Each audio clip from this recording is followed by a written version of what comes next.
he comes across one last piece of nuclear snot that allows him to climb inside the peach and apparently change his appearance. So it turns out the glowing turtle semen made a bunch of the bugs bigger and able to talk. And it turns out that they all coincidentally want to go to New York. But they have to hurry fast or else the two evil aunts will come across them. Yoo-hoo! Where are you, boy? I think I hear a rhino out here. Boy, they really like playing that rhino card, don't they? For something that was vaguely explained in a millisecond, they sure do bring it up a lot. Timber. Oh hey, great! The movie suddenly turned into Marble Madness!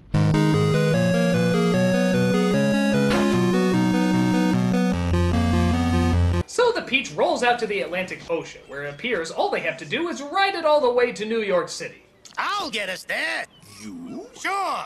I sailed all the 5 seas. But they have to look out for a giant mechanical shark ship! Oh, don't act like you've never seen one. Floats to the surface and tries to catch them.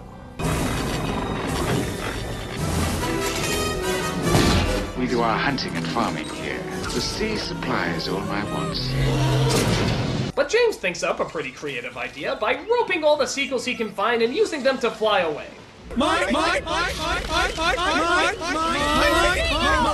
your backs into it.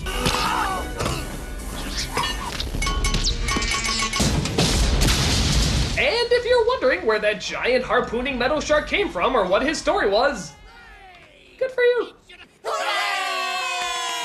So as they start eating part of the peach because they're hungry, all the bugs decide to... I've eaten many strange and scrumptious dishes in my time. Really? We're singing a song about eating the goddamn peach? These foods are rare beyond comparing, some right out of reach. Newman! But there's no doubt I'd go without a million plates of each. I mean, not that I have a problem with them singing about this at all. I'm sure this does a great deal to further the story and give insight into the characters. I'm just a little curious what other similar musical numbers they turned down to fit this one in. Such important songs like The Sky is Blue, My Tongue is in My Mouth, Butts Make Poo, and God knows what else. God, can you imagine what this movie would be like without these essential Randy Newman songs? No, but God, I'm trying to. So as the spider starts to tuck James to sleep, or is she planning to eat him, he finds out that she much prefers a life of being alone. I think it's much nicer to have friends, don't you? I would not know. They would be your friends too. The others, I mean, if you just let them. No, it is in their nature to have fear of me. This I cannot change. Well, wait, when in any of the previous scenes did it indicate that they were afraid of her? Or that she kept her distance? Or hell, even that she was quiet? She interacts with them, dances with them. She even sings them a Randy song. So where's this sudden loner story arc coming from? Now to sleep. You have had a very tired-making day. By the way, if I am sucking your brains out in the middle of the night, I apologize. So James goes to sleep and has a dream that he's in Monty Python's Flying Circus. You can't crawl away from us!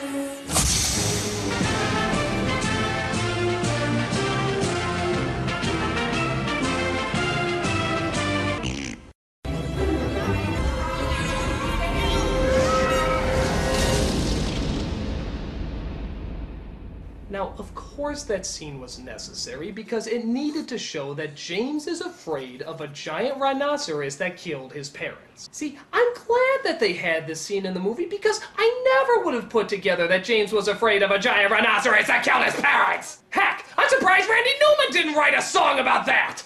Rhinos, they scare little boys.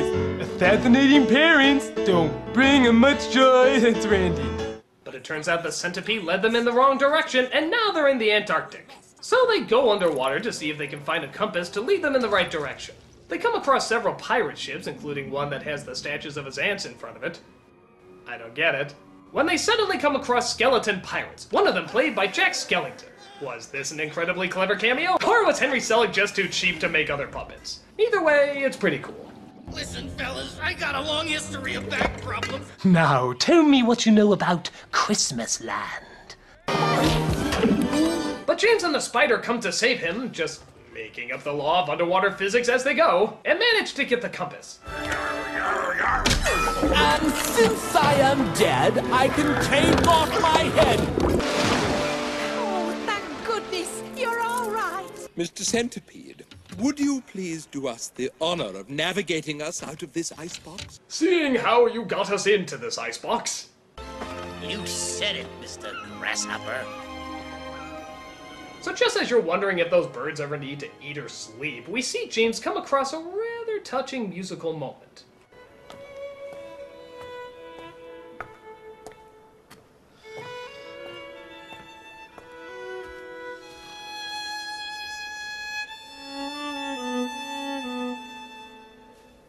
Oh, that's nice. That's a very genuine moment. That's an enchanted musical scene that doesn't need to succumb to the typical Randy Newman formula. Take a little time. Just look at where we are. Newman! We've come very, very far together. Love. Is the strangest thing. Love. No, don't dance with her. It is in your nature to have fear of her. Love is the sweetest thing. Love does exactly what it wants. By the way, if you're wondering what all of those things flying around in the background are, guess what? Never explained. But that's not a bad thing, no. It makes about as much sense as, oh, I don't know, an unexplained giant rhinoceros killing some middle-aged people. But that works in a way I can't possibly explain at all. It still works, it still works. So just when it looks like they finally made it to their destination, they come across a rather unfriendly visitor. Choose the form of the destructor. Remember what your parents said, James? Look out, a rhino? Try looking at it another way.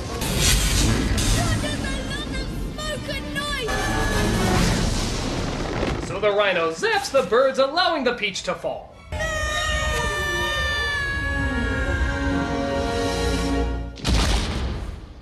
Rhinos, they scare little boys. Actually, it lands on top of the Empire State Building, right dab in the middle of New York. And just what exactly was that giant rhino that James said was only a bunch of smoke and noise? I don't know! I don't know! All that build-up and they never explain what he was running from that whole time! And that's just fine! So after James changes back to his normal self, the ants come in and try to take back what they claim is rightfully theirs. But James isn't gonna have any of that. This is all something he dreamed up. Well, maybe it started that way, as a dream, but doesn't everything? Those buildings, these lights, this whole city. Somebody had to dream about it first, and maybe that's what I did. I dreamed about coming here, but then I did it. You're going home with us. No, not this time. I flew in a giant peach across the ocean. I landed on top of the tallest building in the world. I made it. I'm not the one who's nothing. You are.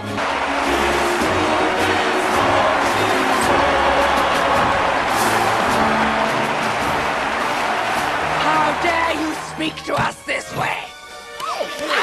Jesus, ladies! Here, Peachy! But it turns out the bugs come in to save the day. The city can't believe their eyes. So they pull the two ants up and wrap them up in web, no doubt suffocating them to death. I love how the police officer all this time is like, yeah, I'm gonna allow this. So everybody brings out the confetti they've been holding on to for God knows what reason, and James becomes a hero telling all the kids on the block his tale. James, dinner is ready. All right, nearly finished. And then an exciting, unexplained anti-climax with a rhino. And that's James and the Giant Peach. It's fantastic, glorious, stupendous! But if I was to find some fault with it, just hear me out, just hear me out!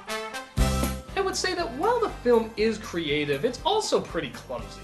A lot of stuff doesn't add up, a lot of scenes go nowhere, the songs are pretty forgettable, and the live action stuff is surprisingly more over the top than the animated stuff. What they changed from the book actually raises more questions than it does simplify things, which results in it being both weird and confusing. But with that said, the animation is very good. Designs are a lot of fun, and even things like those cheesy sets actually do have sort of a strange charm to them. You also have to give the film credit that it didn't need to resort to pop cultural references as a lot of animated films were doing at that time. It was at least trying to tell a timeless story. So is it for me? No, but I can see why it has an audience. The stuff that's neat is still pretty neat, and there's a lot of things in the movie that can be considered pretty impressive. So I guess I can't really fault people for enjoying something that does give way to a lot of imaginative scenarios. It may be flawed, but I think we all know that you're gonna get a great big dose of something really creative. And that's all I gotta say about that. There, have I restored anything in your guys' eyes? He says he didn't like the movie! Kill him!